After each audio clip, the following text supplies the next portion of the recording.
All right, happy Thursday, gang. Well, for some of us, it is a happy Thursday. Yesterday, I was a bit gloaty. I'm not going to lie. Today, I would like to be more sensitive to those that are still reeling from the election results, like these young people on TikTok. Take a listen.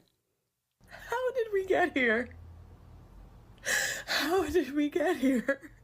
What in the Alice in Wonderland nightmares is going on right now? All I can say is how dare you? If you voted for that man, if you voted for anybody other than Kamala and you live in one of the states that it was, close, or if you didn't vote, you. Senate race. It's not gonna happen. Go Kamala. I chose family. I chose women. I chose America. I love you. How the is this still happening? All I've ever known politically is hatred. I'm done. I'm done. I'm done. I'm done with you. I'm done with you and your mother and your sister. I'm just done with all of this. I'm sorry to all my friends who are Trump supporters. But you don't understand how scared of this man I am. It is not pretty out there, my friends. It is not pretty, but we are here for them. Also, there's a Democratic civil war that seems to be brewing. They're at each other's throats right now with the Kamala blame game. They're wondering, did she lose because of racism, sexism, misogyny, or is it because we suck and everybody hates us? We're going to show you what they've come up with thus far, specifically Senator Bernie Sanders. He has an interesting take on everything. Plus, they just cannot stop rolling out the children of to guilt trip us about having reelected Donald Trump. They're like, okay, the children over here are sad. This time they're rolling out the children of illegals. You are not going to believe this clip that is coming out of MSNBC. Actually, you probably will believe it. And lastly, you may have heard that President Biden addressed the nation, but do you care? Like, do you want me to cover it? Because if you want me to, I will. But I kind of feel like I'd rather show you funny TikTok videos because I'm kind of on the fence about covering it. Whatever. We will see. Welcome back to Candace.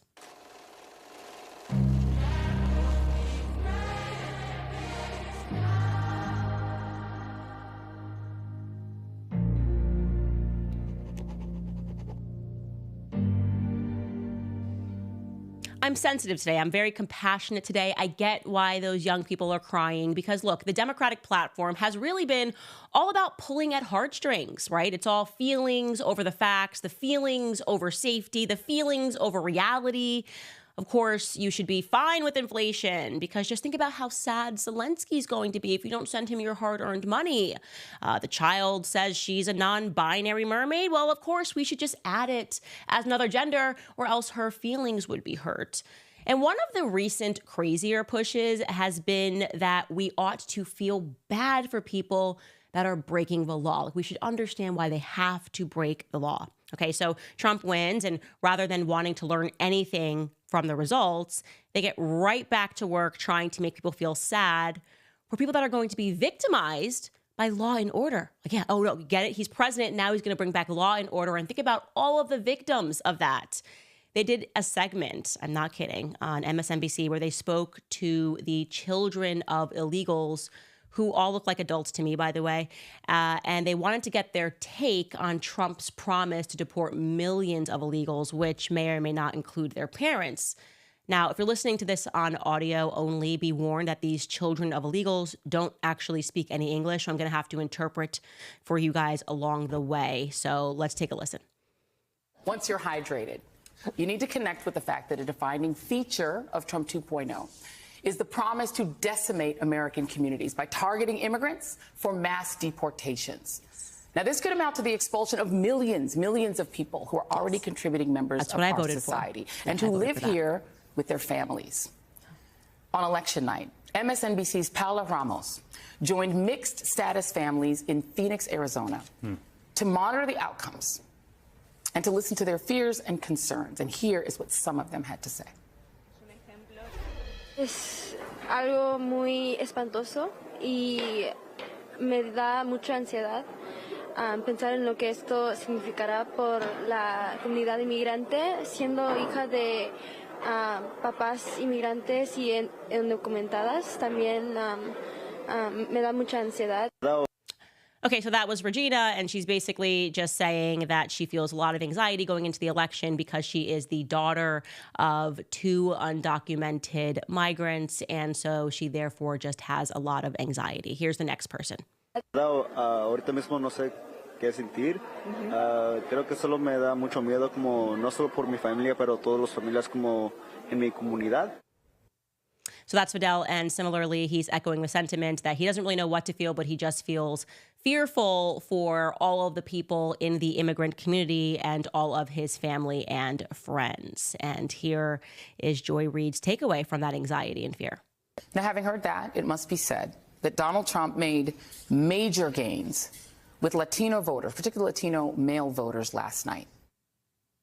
So she's like, I don't understand. How could Latinos have voted for him, seeing that these people are so anxious and fearful? And it might be because those Latino voters are citizens who obey the law. I'm just guessing here. And there's a lot that I like to say in response to that particular clip. Foremost, it is borderline comical that none of the children speak English, because that tells us just one of 2 things. One, they're either brand new here and therefore should have no problem going back home, or they have made 0 effort to acclimate themselves to our country. And there's something about that to me that just feels so arrogant. Like, if you're going to come into this country and you're going to explain to us that your parents did so illegally, wouldn't you just make your best effort to try to acclimate yourself to our society and learn our language? Is that just me feeling like that just is wrong, that they don't engage in that way?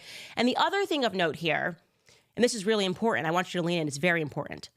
Their parents broke the law.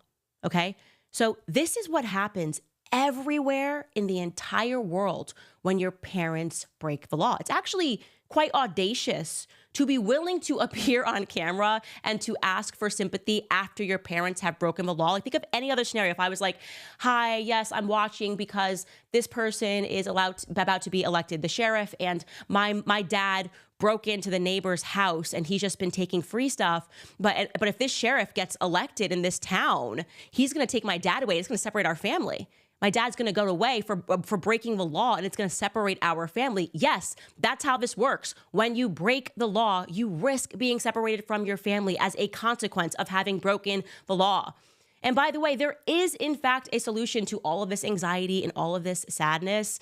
In this given scenario, you're actually not required to suffer separation from your parents at all. In fact, the former head of ICE is a man named Tom Homan. You may have heard of him.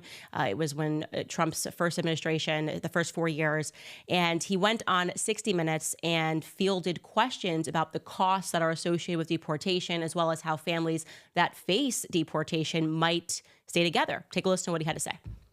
We have seen one estimate that says it would cost $88 billion to deport 1 million people a year.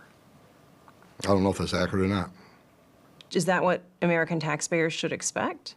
What price do you put on national security? Is that worth it? Is there a way to carry out mass deportation without separating families? Of course there is. Families can be deported together.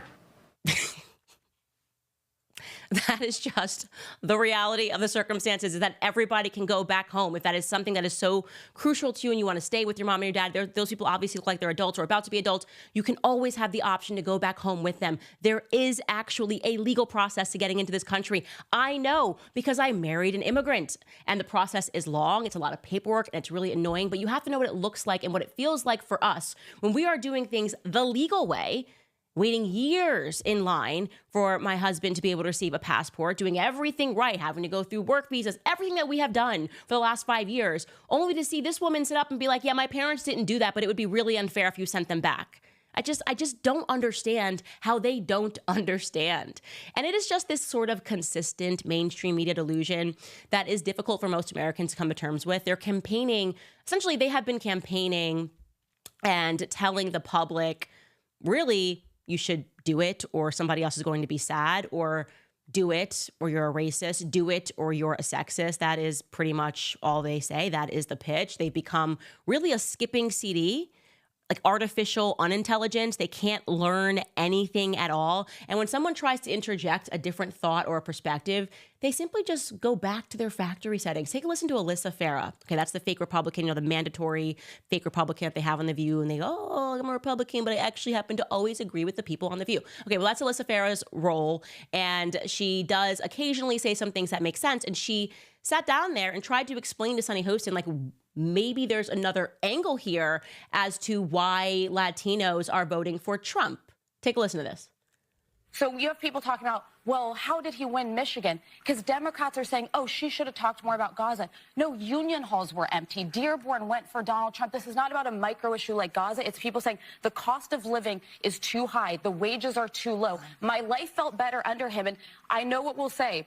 Well, Goldman Sachs says the economy will do better under her. The analysts at UPenn and Wharton. We'll see. Nobody who is struggling to make ends meet at the table, like how am I going to pay this bill, cares what Wharton professors say about the economy. With misinformation and disinformation. And just one more thing I want to say. This issue of abortion, which I hope we can unpack more, there are a lot of women who cared about abortion, but they were in states like Pennsylvania where they don't have an ultra-restrictive abortion law. They were voting more because they're like pocketbook issues matter more than if a woman in Alabama is able to get an abortion. But they're going to do worse under a Trump administration. The only people that are going to do well are the millionaires and the billionaires. And finally, we talk a lot about these different demographics and these assumptions of where they're going to go. Latinos in Texas, a district that's 97% Latino, went 75 percentage points for Donald Trump. Why? Misogyny. It's on the border. The border crisis is on their doorstep. And they were begging people to care about it for years. We need to take some lessons. That's what that was. The lessons are not knock, knock. Who's there? That's it. There can be no other reason. It's misogyny. It's sexism. That's why the Latinos are doing it. And it's going to get even better because later on, now they're saying that Latinos are racist. I promise you, that's the new takeaway. Is like, we didn't realize that racism has gotten so bad that Latinos are extremely racist. They are white supremacists. But we'll get to that. First, I'm going to remind you guys about Preborn. Now, the estimates show that more than 1 million babies were killed by abortion in 2023, the highest number of abortions since 2012. We have to fight back against this evil because when they shout abortion, we have to shout life. How do you do that? We join hands with Preborn, the largest pro-life organization in the country that sponsors ultrasounds for clinics in the highest abortion areas, because when a mother considering abortion meets her baby on ultrasound and hears the heartbeat, it doubles that baby's chance at life. Every day, Preborn rescues 200 lives, which is a true miracle. By the time I finish this ad, 2 babies will have taken by abortion. Just $28, could be the difference between life and death. So please join the fight by sponsoring 1, 2, 3, or 200 ultrasounds.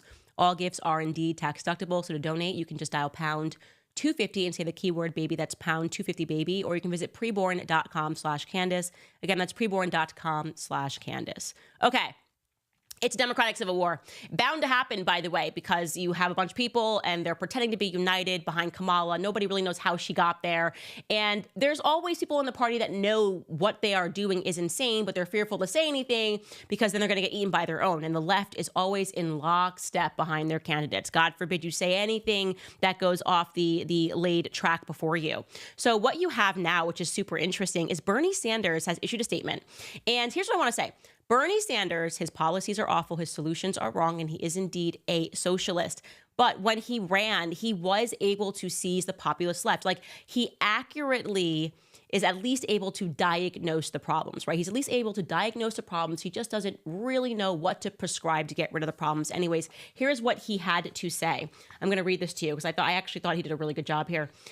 He writes to his fellow Democrats, it should come as no surprise that a Democratic Party, which has abandoned the working class people, would find that the working class has abandoned them. First, it was the white working class, and now it is the Latino and Black workers as well. While the Democratic leadership defends the status quo, the American people are angry and want change, and they are right. Today, while the very rich are doing phenomenally well, 60% of Americans living paycheck to paycheck, and we have more income and wealth inequality than ever before. Unbelievably, real inflation accounted for weekly wages for the average American worker are actually lower now than they were 50 years ago. Today, despite an explosion in technology and worker productivity, many young people will have a worse standard of living than their parents, and many of them worry that artificial intelligence and robotics will make a bad situation even worse. Today, despite spending far more per capita than other countries, we remain the only wealthy nation not to guarantee health care to all as a human right, and we pay by far the highest prices in the world for prescription drugs. We alone among major countries cannot even guarantee paid family and medical leave. Today, despite strong opposition from a majority of Americans, we continue to spend billions funding the extremist Netanyahu's government, all-out war against the Palestinian people, which has led to the horrific humanitarian disaster of mass malnutrition and the starvation of thousands of children. Will the big money interests and well-paid consultants who control the Democratic Party learn any real lessons from this disastrous campaign? Will they understand the pain and political alienation that tens of millions of Americans are experiencing? Do they have any ideas as to how we can take on the increasingly powerful oligarchy, which has so much economic and political power? Probably not. In the coming weeks and months, those of us concerned about grassroots democracy and economic justice need to have some very serious political discussions. Stay tuned. So look, he's calling out lobbyists. He's calling out the fact that the elites are completely out of touch, have no idea what they're doing. They really just went with all of these celebrity endorsements and don't realize that it is true. Young people have a lot of anxiety about the future. They don't know how they're going to be able to afford anything. And there's nobody that is more elitist right now than Democrats, which is why I love this clip. Also sounding very sensible is Anna Kasparian. She has actually grown increasingly more sensible. I would almost argue that she is very much in the middle right now. She used to be a far leftist. When I first got started in politics, she maybe doesn't want to admit that she's very much come over now to a more sensible moderate position. I would almost say moderate right. And during election night, she was correctly calling out her side for all the mistakes that they had made. She didn't seem very shocked, and she wasn't having an exact meltdown as the results came in. Here is Anna Kasparian of the Young Turks. Take a listen. I feel like there's a lot of cope going on. I'm going to keep it real. And the fact of the matter is, Kamala Harris chose to try to convince disaffected Republicans, all three of them, to vote for her by campaigning with a neocon, campaigning with Liz Cheney, a deeply unpopular politician who was voted out of her congressional seat because even the Republican Party has changed in regard to their views on neoconservatism. You know, the big cover-up in regard to Biden's mental health, that was a giant mistake by the Democratic Party, and they're suffering consequences for that. We have to be real about this, guys. We just do. And, you know, magical thinking isn't going to help the Democratic Party. They're not going to win with magical thinking. They have to come to terms with the mistakes that they've made, and it shouldn't be a close election, but it is. And it's not looking good for Kamala Harris.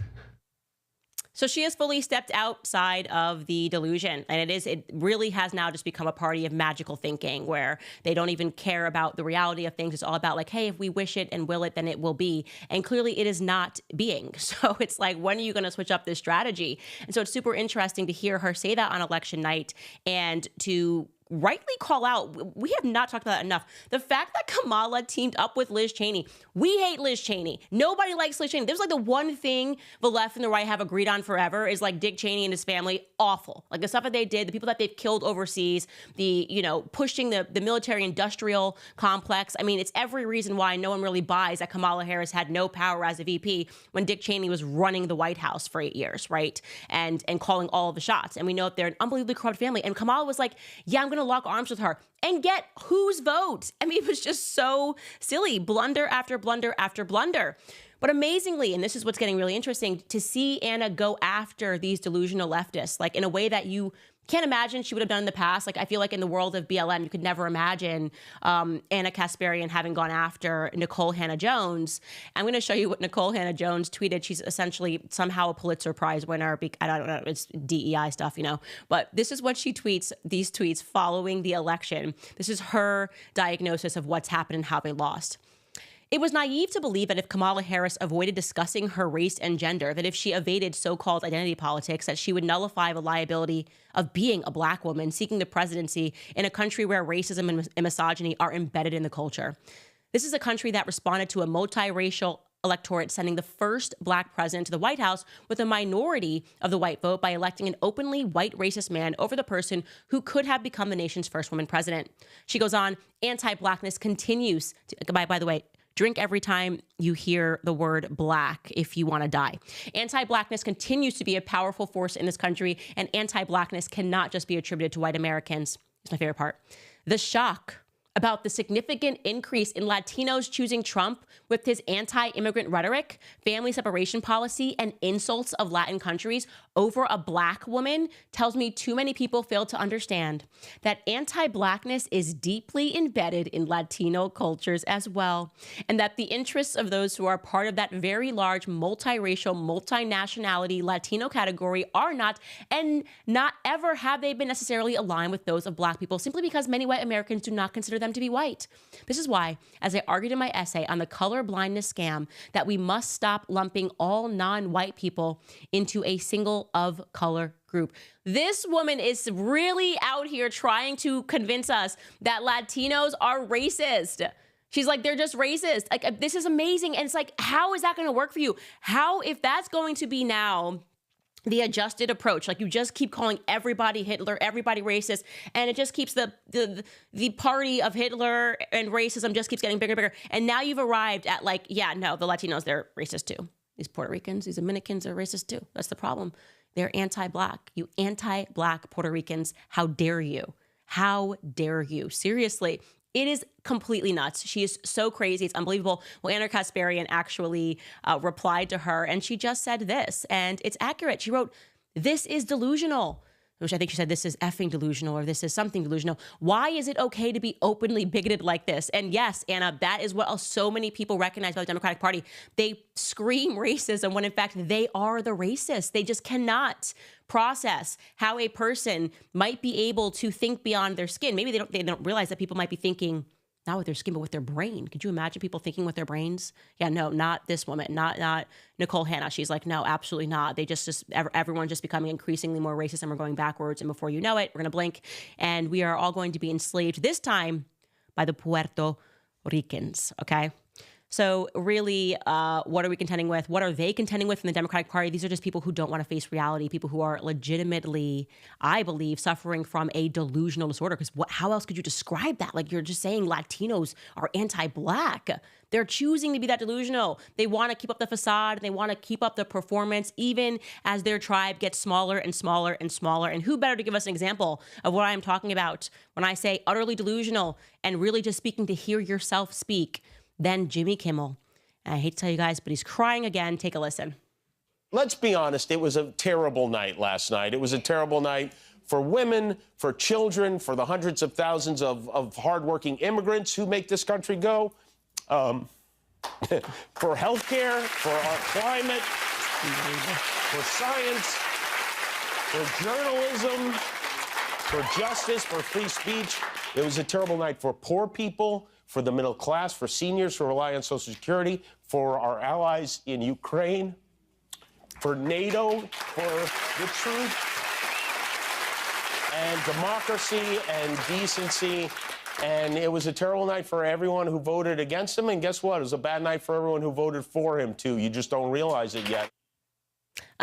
Nope. Beg to differ. It was a great night for people that voted for him, and it's been a great week, and it's going to be a great 4 years. But I just have to call out Jimmy Kimmel. We should have put together a compilation. Do you understand how much this man cries on demand? You know, it was a terrible night for his wife. You know how embarrassing it is just see a grown man cry over Ukraine? He lost it on Ukraine.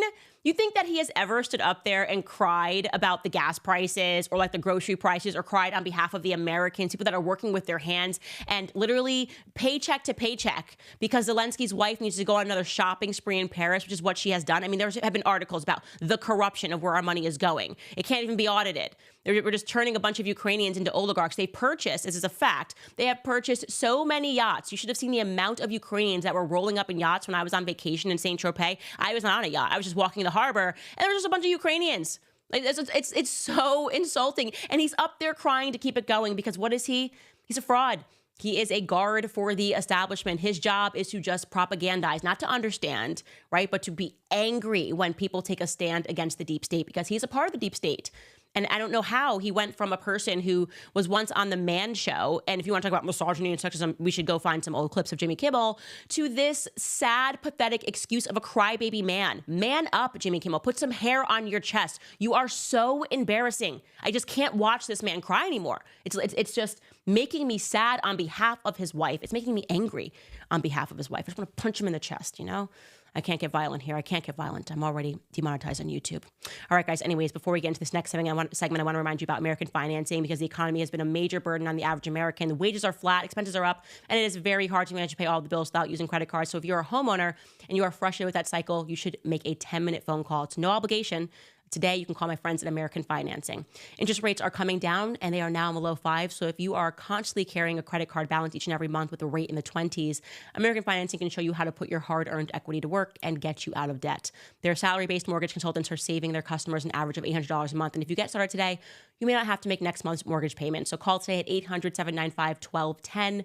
Again, that number is 800-795-1210, or you can just visit americanfinancing.net/Owens. Again, that's americanfinancing.net/Owens. All right, you guys, the celebrity reckoning continues. That's been the best part of this week. Honestly, so many obvious highlights to just answer to the celebrity call, the fake tears, them trying to tell us how to live when they just are so removed from reality. I mean, just people following around, answering their every beck and call, and for them to lower themselves, because that's what they're doing, lowering themselves to pretend that they understand the struggles of the average American people. It was an insult, and guess what? This time we insulted them right back. So I saw this on Instagram. This is former Real Housewives of New York star Bethany Frankel, and she's always been quite rational. Like, I've always kind of liked her takes on a lot of things. I have no idea whether she's left or right.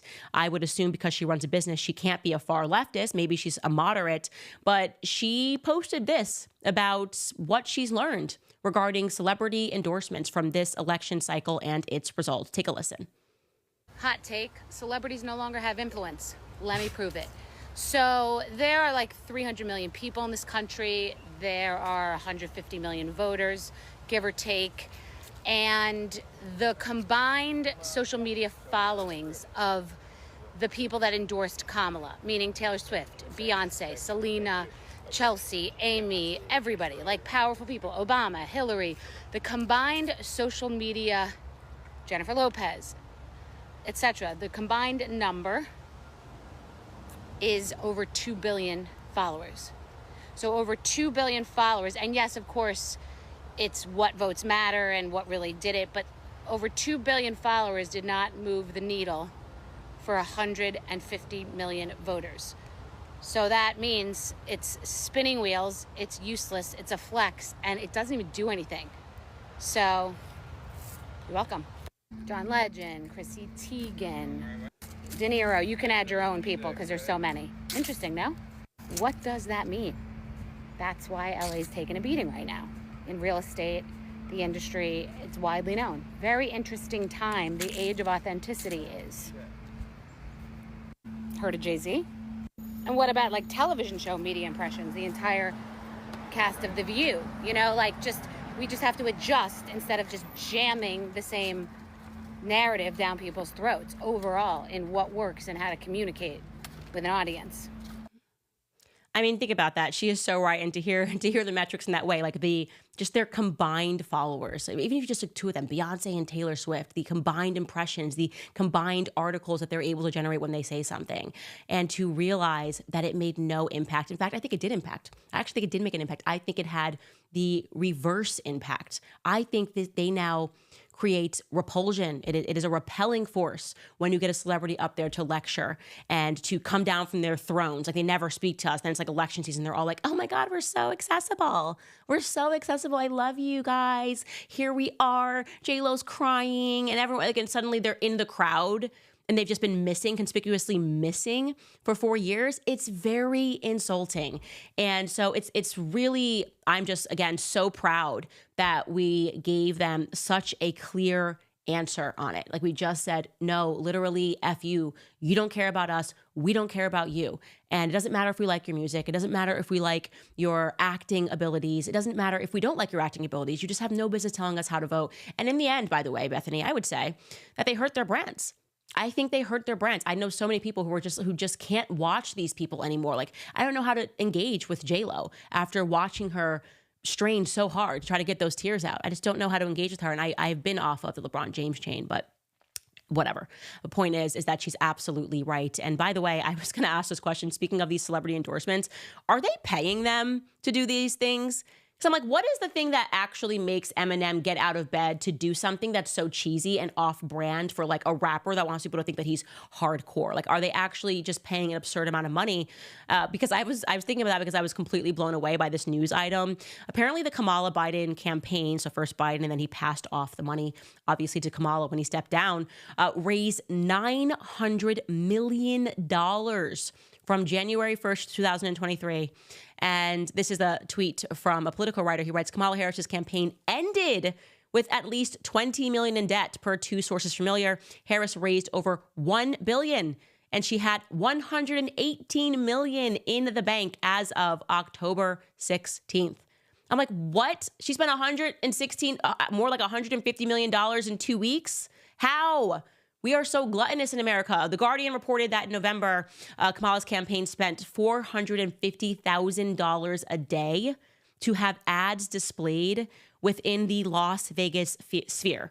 So just in the Las Vegas sphere, $450,000 a day in November. Like, we're just so gross. Like, I don't know why that somehow like grosses me out. And this is, by the way, Republicans, Democrats, this is how much we are spending. AIPAC spent $100 million. There's something about that just feels very wrong to me. And according to the New York Times, by the way, one piece of how they were spending was they decided to spend six figures to fly banners over 4 NFL games in October. Like, is that really going to be the differentiator? When you're thinking about spending money, you're just like, yeah, let's fly some banners over 4 NFL games and just drop tons of cash. It's just, I don't know. It's very excessive. And the way that we are approaching our politics is really wrong. And it is gluttonous in nature. All right, guys, lastly, before I get into your comments, we should cover Joe Biden. I actually do not want to cover him at all. He did give a speech, and I just think I have to cover it just so I can pretend to do, I don't know, something responsible. I think it's weird to cover him because he's just not the president. I think that's kind of my perspective. It feels like we're being fake when we're like, the president has spoken. But we're going to give you 43 seconds of his speech about the peaceful transfer of power, just so I can check it off a to-do list and show my producer that I'm a really good person. Take a listen. For over 200 years, America has carried on the greatest experiment in self-government in the history of the world. And that's not hyperbole, that's a fact. We're the people. The people vote and choose their own leaders, and they do it peacefully. And we're in a democracy. The will of the people always prevails. Yesterday, I spoke with President-elect Trump to congratulate him on his victory. And I assured him that I'd direct my entire administration to work with his team to ensure a peaceful and orderly transition. That's what the American people deserve. Okay, yay, I'm responsible. We covered it. Now moving on, I want to show you this glorious TikTok that made me laugh so hard because I've told you I've been a little bit sad about the Kamala thing. We've been covering her so much. I'm going to miss her accents. I'm going to miss looking into her genealogy. And then I saw this on TikTok, and this young woman is really good at pretending to be Kamala Harris. And I felt warmed again. Take a listen. I'm Kamala Harris, and I grew up in the church. Okay, me and Maya, we went to Oakland Church, and we sang in the choir, just two middle-class little girls, you know. We had a lot of faith, okay, because faith is a verb. Faith is an action. Weeping may come in the night, but joy cometh in the morning. Yeah. Jesus is good. Jesus is great. Jesus is black. Yeshua, I will rule in the name of Jesus. We ain't never going back. I am a black woman, okay? And we lead with faith. It's important. What do you think of that, Dougie? Yeah, that was great, honey. Was it black enough? I don't think I'm qualified to answer that. I'm gonna try it again. Okay. I'm Kamala Harris, and I grew up in the... I just love that she's so good at the motions. That really is how she speaks. I just see you guys laughing in the chat. Like, it just, I don't know why she does that motion so much, but she really does do that.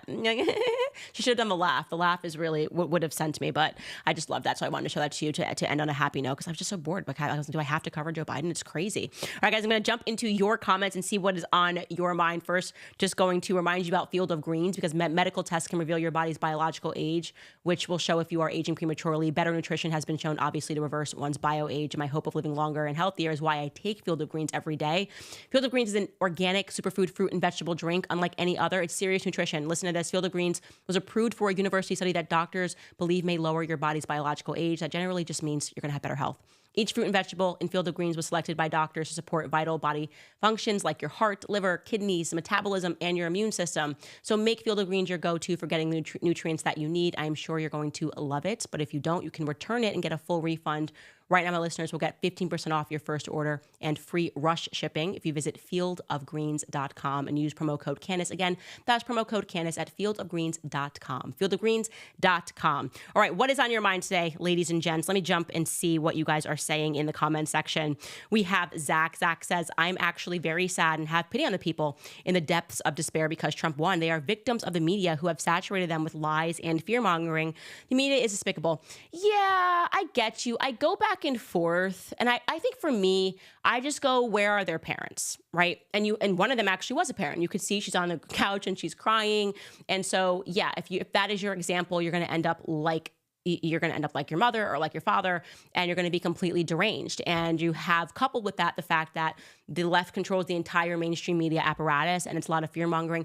But a little bit of this has to be common sense, right? I was on the left, didn't come from an overtly political family. I didn't have the tools to it wasn't like somebody came to me and was like, here, let me sit down and explain everything to you. It was just kind of common sense that brought me to a point.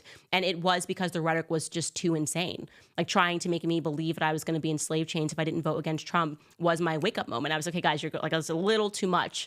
And so I say, bring back common sense. I've learned, obviously, that common sense is not that common. Mark writes, good work on Kamala. Thank you, Mark. Modern Beauty writes, funny how now libs and Democrats see their lunacy. Why didn't they see it before?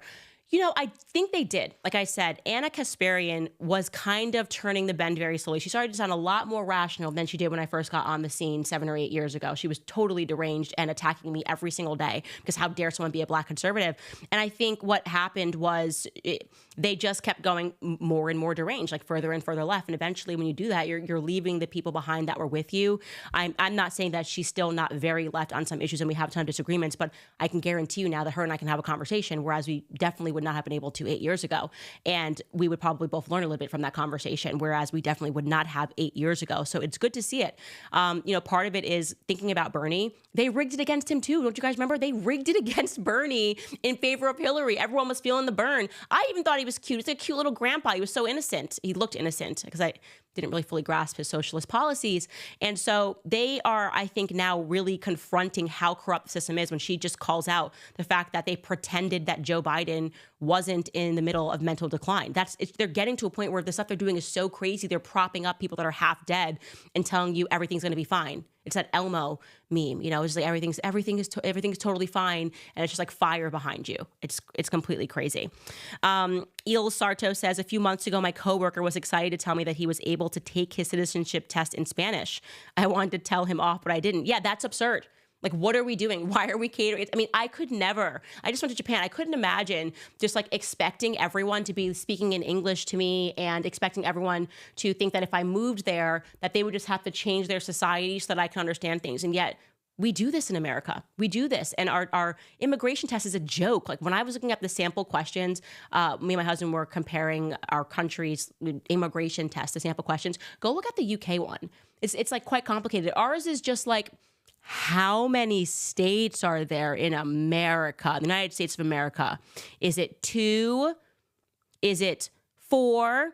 Or is it 50? Like, I'm not kidding. It's like that simple and basic. And really, that might be the reason why we aren't getting the best from all over the world. Okay. Sophia writes, Latina for Trump here. It's insulting for anyone to get a citizenship without paying their dues, waiting the time and going through the vetting process you go through when you do it the right way, like me. Yes, for those of us that have been through it, our families that have been through it, you know how long it takes, and you just get it. And also, it costs a lot of money, and there are so many things that you have to consider when you're traveling and what you're doing. Like, there was an entire period where my husband was grounded, and so we couldn't travel together outside of the country. And then see people that are just like, well, I hopped over the border. and I have kids here. So like, just make me a citizen. And they are being treated better than people that are going through the process. Very, very frustrating. Maud writes, what happened to Kanye and Dave Chappelle? Have they been cloned? Love your work. No, Kanye has not been cloned. I told you I ran into him in Tokyo. It was kind of amazing. He and I just always kind of find each other in the world. Can't tell you about Dave Chappelle, but Kanye just definitively has not been cloned. He was himself, totally himself. He's actually lost a ton of weight, looks very healthy. I think Los Angeles was very, very unhealthy for him. And he was going through an unhealthy spell, like just having gone through divorce and having paparazzi chase him. And in Tokyo, they just do not have that presence there. So I can just say Kanye was Kanye. Always funny, always interesting, and always himself. Carissa writes, apply for citizenship. It took my husband 15 years to become a citizen. He took the oath at a federal courthouse at the exact time that President Trump was taking the oath of office, January 2017. 15 years. And others insist on cutting the line and being like, but look, my kid is sad. Swole Monkey writes, another great thing about this election, we at least finally know who will be president for the first time in a year. Yeah. Exactly, because you know Trump is no shrinking violet. He's not going to allow people to direct him, put stuff on the teleprompter, tell him what to say, tell him what to think. That is something that is a very good thing about him, that he's gutsy and that he's got that like New Yorker billionaire thing going on, and he's not going to be, he likes to be the boss. That is his entire brand, is being the boss. Abigail writes, how is Trump going to be able to deport all of these people? I think Democrats will let off the gas with pandering to black votes and focus on Latinos. I think he's going to do it. Look, it's a second term. Everyone gets all YOLO in their second term, right? They're like, I don't care because I can't come back in here. And so he's going to now be doing it for the legacy. He said he was going to do it, and I think he is going to do it. And the best way to do it is to involve our military. The best way to do it is to involve our military. Easy. To also make them fearful not to cross into the border. That's another thing. I mean, hearing this guy in Poland, he's in Congress in Poland, speak on the stage on election night when we were with PBD, and his name is Dominik Tarczynski. And he said that one of the illegals crossed into Poland and killed their border agent. So they immediately passed a law that said, now we can shoot them. And as soon as that law was passed and they began saying, we're going to shoot you if you come across the border, and maybe they shot a couple of people, no one crosses into the border anymore. Because that's how you learn. It's like, you play with fire, you get burned, you don't stick your hand in the fire anymore. You probably have to kill like 2 people. And I'm assuming that's what happened in Poland, like 2 people before people go, okay, we're not crossing in because they're insane and they're just killing people. And so we're not taken seriously because of this perceived compassion to always understand. And that's like, we are compassion, and we're turning our country into a dump in the process. And so I fully believe that Trump is going to be very tough on this. And as that guy said, when she's like, it's going to cost $88 million a year. I'm like, what? You write that to Zelensky every Wednesday. Like, shut up. Don't even speak to me about the cost of securing our border when you insist we send everything over to Israel and Ukraine and Afghanistan and every other country, Pakistan. So miss me with the budget on that. RG writes, Candace, can you speak on if DACA people are in danger of being deported? No, Trump always said that DACA people that were here under DACA were going to be fine. He said that last time. He's going to uphold that. He is speaking about everyone that has essentially crossed over since Kamala didn't do her job as the borders are. And it's ridiculous to think if these people are settled. It's completely crazy. It's like, no, you just got to go back home, man. You got to go back home. This is crazy. I know that you guys were getting packets telling you how to break into America, but it turns out that there's a new boss. And you got to go home. You got to go home. You got to go see your grandma, your abuelita, whoever it is. You got to go see. People were coming in from Kazakhstan. I don't even know how to say grandma. I mean, it's completely crazy. People were coming in from China. They were flying over, dropping their passports and dropping their IDs, and then just crossing over their border. You got to go back to China. Okay? All right, guys, couple of announcements. Tomorrow is episode 100 of the Independent Podcast. I'm so excited. The big 100. So buy me presents. Yeah, give me presents. It's my podcast 100th birthday. And some presents you can get me is to subscribe to this channel because we're almost at 3 million subscribers. And you can also go to Locals if you want to donate to the show. Hey, we're flush now. To Trump presidency, we don't have to penny pinch anymore. We can donate whatever you can monthly to keep us independent and not having to worry about the YouTube censors. And what a better day to do it than tomorrow, which is going to be the 100th episode. But also to say, if you want to, you can head to Club Candace and support the show in whatever capacity you want to. We are still selling our hats. They have been a huge success. People love it. Made Kamala Indian again. Yes, we did. TikTok took it down, by the way. They said that this was harassment. Like, why would Kamala being Indian be harassment? I feel like TikTok has something against Indian people. Why do they want her to be black when she's not? what would be wrong with us making Kamala Indian again? I don't know, but they took down my post and said you're not allowed to do that.